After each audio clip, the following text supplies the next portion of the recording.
Assalamualaikum warahmatullahi wabarakatuh. Perkenalkan, nama saya Dezi Sastra Awalia dengan NIM 2314070070. Mahasiswi dari Universitas Islam Negeri Imam Bonjol Padang, Prodi PGNIB. Tujuan dari pembuatan video ini adalah untuk memenuhi ujian akhir semester mata kuliah pengembangan kurikulum MISD dengan dosen pengampu Ibu Dr. Malhama SAG MPD. Pada kesempatan ini, saya dari kelompok 13 yang membahas materi berjudul Sejarah dan Perkembangan Kurikulum di Indonesia. Dalam video ini, saya akan menjelaskan bagian C, yaitu tantangan dan dampak perubahan kurikulum terhadap proses pendidikan. Yang pertama, tantangan perubahan kurikulum terhadap proses pendidikan. Tantangan poin A yaitu kesiapan guru dan kompetensi profesional.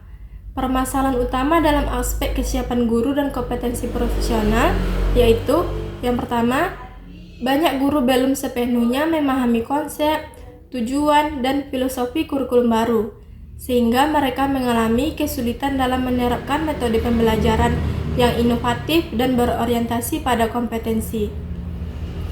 Yang kedua, keterbatasan pelatihan yang berkelanjutan serta waktu adaptasi yang singkat menjadi kendala serius dalam meningkatkan kualitas pembelajaran sesuai dengan tuntutan kurikulum. Yang ketiga, mindset pendidikan tradisional yang masih melekat pada sebagian guru menyebabkan proses transformasi pembelajaran berjalan lambat dan kurang optimal. Tantangan poin B yaitu ketimpangan infrastruktur dan akses teknologi. Permasalahan terkait infrastruktur dan teknologi dalam perubahan kurikulum yaitu yang pertama, ketersediaan fasilitas pembelajaran, khususnya teknologi digital, belum merata di seluruh wilayah Indonesia, sehingga menciptakan kesenjangan antara sekolah di perkotaan dan sekolah di pedesaan. Yang kedua, ketimpangan akses menyebabkan tidak semua peserta didik memperoleh layanan pendidikan yang setara dan optimal. Tantangan poin C yaitu ketidaksesuaian dengan kebutuhan dunia nyata. Permasalahan dalam kesesuaian kurikulum dengan kebutuhan dunia nyata yaitu yang pertama, kurikulum belum sepenuhnya mampu menjawab tantangan dunia kerja dan perkembangan global yang menuntut keterampilan berpikir kritis, kreatif, komunikatif, dan adaptif. Yang kedua, peserta didik masih menghadapi kesenjangan antara materi pembelajaran di sekolah dengan keterampilan yang dibutuhkan dalam dunia nyata. Yang ketiga, pergantian kurikulum yang sering menyebabkan proses pembelajaran dan pengembangan sumber daya pendidikan menjadi kurang stabil dan tidak berkelanjutan.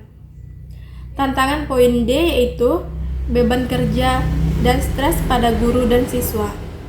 Permasalahan yang berkaitan dengan beban kerja dan tekanan psikologis yaitu yang pertama, perubahan kurikulum menuntut guru dan siswa untuk beradaptasi dengan pendekatan pembelajaran, materi, serta sistem penilaian baru yang menambah beban kerja. Yang kedua, masa transisi implementasi kurikulum seringkali menyebabkan penurunan kualitas proses pembelajaran secara sementara. Tantangan poin E yaitu kesenjangan dan ketidakadilan pendidikan. Permasalahan kesenjangan dan ketidakadilan pendidikan tercermin dalam yang pertama, perbedaan kualitas pendidikan antara daerah maju dan daerah tertinggal yang semakin terlihat akibat disparitas sumber daya manusia, sarana, dan prasarana. Yang kedua yaitu implementasi kurikulum yang belum sepenuhnya didukung oleh kebijakan inklusif dan adil bagi seluruh wilayah Indonesia. Yang kedua itu dampak perubahan kurikulum terhadap proses pendidikan. Perubahan kurikulum memberikan dampak yang signifikan terhadap kualitas pendidikan. Setiap perubahan kurikulum dapat memiliki dampak positif dan dampak negatif pada kualitas pendidikan. Dampak positif perubahan kurikulum ditandai dengan yang pertama, peningkatan kualitas pendidikan.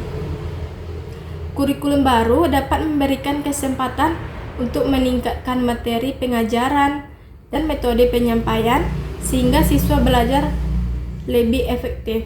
Yang kedua, peningkatan keterampilan siswa. Dengan pengembangan kurikulum yang lebih berfokus pada kompetensi, siswa mungkin lebih siap untuk mengembangkan keterampilan berpikir kritis yang relevan dengan tempat kerja seperti pemecahan masalah, kerjasama tim, dan pemikiran kritis. Yang ketiga, penggunaan teknologi. Perubahan kurikulum dapat mendorong siswa untuk menggunakan teknologi dalam pembelajaran mereka, yang dapat meningkatkan akses mereka ke materi pembelajaran yang lebih maju. Yang keempat, penilaian yang lebih berimbang. Pengembangan kurikulum baru dapat menghasilkan evaluasi yang lebih menyeluruh berdasarkan kompetensi, yang dapat memberikan contoh kinerja siswa yang lebih akurat. Selain memberikan dampak positif, perubahan kurikulum juga memberikan dampak negatif. Dampak negatif yang timbul, yang pertama yaitu resistensi guru dan siswa. Perubahan kurikulum yang sering terjadi mampu menyebabkan resistensi guru dan siswa selama implementasi kurikulum. Yang kedua yaitu kesulitan sosialisasi kurikulum baru. Sosialisasi kurikulum baru memerlukan waktu yang cukup lama bagi guru untuk memahami dan mengamalkannya. Yang ketiga yaitu beban kerja guru. Perubahan kurikulum seringkali mengakibatkan peningkatan jumlah beban kerja guru, terutama dalam hal penerapan materi pembelajaran baru dan modifikasi kurikulum. Hal ini dapat menyebabkan stres bagi guru dan berdampak negatif pada pembelajaran siswa. Yang keempat yaitu kesulitan dalam implementasi. Permasalahan yang masih sering terjadi adalah kesulitan dalam mengimplementasikan kurikulum baru. Yang kelima yaitu ketidakmerataan akses dan kualitas. Sekolah yang mengalami keterbatasan sumber daya mungkin mengalami kesulitan dalam menerapkan kurikulum baru, sehingga dapat menimbulkan kesenjangan antara sekolah.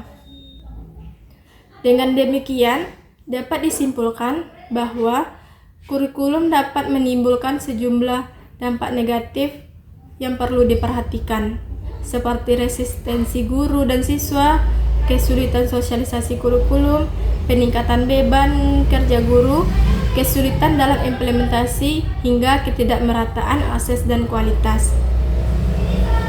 Demikianlah penjelasan yang saya sampaikan tentang tantangan dan dampak perubahan kurikulum terhadap proses pendidikan. Dan saya ucapkan terima kasih kepada Ibu Dr. Marhama SAG MPD selaku dosen pengampu mata kuliah pengembangan kurikulum MISD, serta terima kasih kepada yang telah menyimak dan menonton video ini sampai akhir.